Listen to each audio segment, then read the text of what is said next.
জয় হিন্দ সাথী, good afternoon. সবাইকে জানাচ্ছি BFA physical academy থেকে অনেক অনেক অভিনন্দন। সেই সঙ্গে জানাই তোমাদের সামনে কতগুলি ইভেন্টস এবং অপরচুনিটি আছে, যেখানে তোমরা সাকসেস হতে গেলে কি কি করতে হবে এবং কিভাবে তোমাদের প্রিপারেশন নিতে হবে। সব থেকে বড় কথা যে এই যে 2024 সাল, এটা সমস্ত ইউথ বা যুব সমাজের জন্য বিশাল বড় একটা টার্গেট এবং একটা বিশাল বড় অপরচুনিটি বা সুযোগ।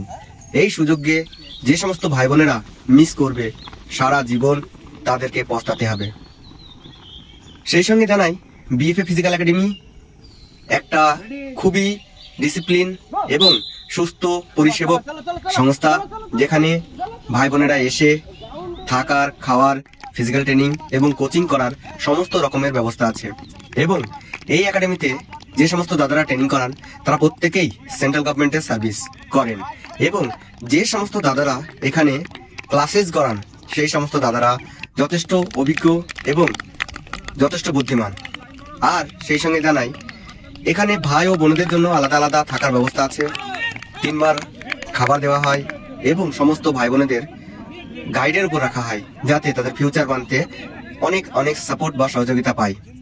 আরও সেই সঙ্গে বলছি, সামনে Agniveer, SSC-GD, RPF, KP, WP এই সমস্ত ক্ষেত্রে যে বিশাল বড় একটা ভ্যাকান্সিজ বেরিয়েছে, সেই ভ্যাকান্সিতে নিজের নাম যদি গভর্নমেন্ট রেজিস্ট্রেশন করাতে চাও, তাহলে পরে ঘরে বসে না থেকে তোমরা লেগে পড়ো, কঠিন পরিশ্রম করো।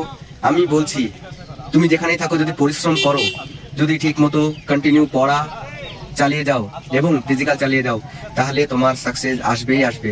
কারণ যে পরিমাণে ভ্যাকান্সিজ প্রত্যেকটা স্টেটে, ইভেন আমাদের রাজ্যে এবং ভারতবর্ষে বেরিয়েছে, সেই সমস্ত ভ্যাকান্সিতে যোগ্য ছাত্রের বা ক্যান্ডিডেটের প্রয়োজন। আর যোগ্য ক্যান্ডিডেট যদি তুমি হতে পারো, তবেই তুমি চাকরির জন্য একটা ফুল দাবিদার বানতে পারবে। আর আগের দিনে ছিল যে সমস্ত ভাই বোনেরা নর্মাল ট্রেনিং করতো, নর্মাল ফিজিক্যাল করতো এবং ফিজিক্যাল পাস করতো, তারাই চাকরি পেয়ে যেত। কিন্তু বর্তমানে না, বর্তমানে সমস্ত ঘরের ছেলেমেয়েরা এই চাকরির জন্য যে ক্যাবিনেট বা সেন্ট্রাল গভর্নমেন্ট বা পুলিশি ব্যবস্থায় সার্ভিসের জন্য উঠে পড়ে লেগেছে। যে সমস্ত ভাই বোনেরা চাকরি করার জন্য উঠে পড়ে লেগেছে, তারা রীতিমতো পড়াশোনা করছে এবং গ্রাউন্ডে আসছে। তাই আমি সমস্ত যুব সমাজকে বলছি, অ্যাজ এ বাঙালি, যে ভাই আজকে ঘরে বসে থেকো না, বোন আজকে ঘরে বসে থেকো না, ঘর থেকে বেরিয়ে আসো, নিজের ভবিষ্যৎকে নিজে তৈরি করো, ভালো করে পড়াশোনা করো, ভালো কাট আপ নিয়ে আসো। অনেকে সিআইএসএফ এর পিছনে ঘুরছে, যদি ভালো পড়াশোনা করো অবশ্যই সিআইএসএফ পাবে।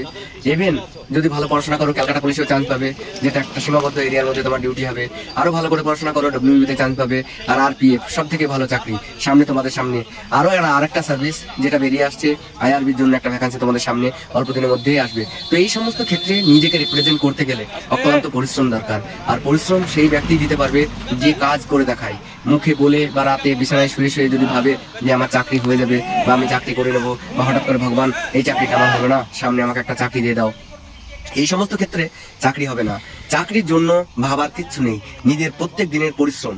তুমি ছোট্ট ছোট্ট করে পরিশ্রম করো, প্রত্যেক দিন মেহনত করো, মাঠে দৌড়াও, পড়াশোনা করো, রীতিমতো রাত্রিবেলায় গ্রুপ স্টাডি করো এবং যে সমস্ত পড়া বা সিলেবাস অনুযায়ী তুমি যে বিষয়ের উপরে ফোকাস করছো, সেই বিষয়ের সিলেবাস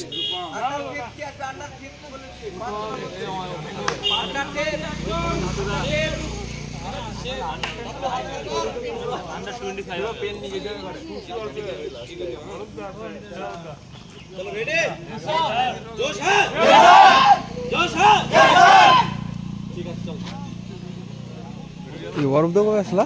চলো আপ গুড শাবাশ, চলো চলো চলো, উপর যাও দাঁড়াবে না কেন? হ্যাঁ, যতক্ষণ রানিং স্টার্ট না হবে সরতে দেবে না। আমরা তো তাই এর রাখবো না। দাদা যখন রেডি করবো তখন, ঠিক আছে? দাদা মেরে পড়ে দিলাম। হ্যাঁ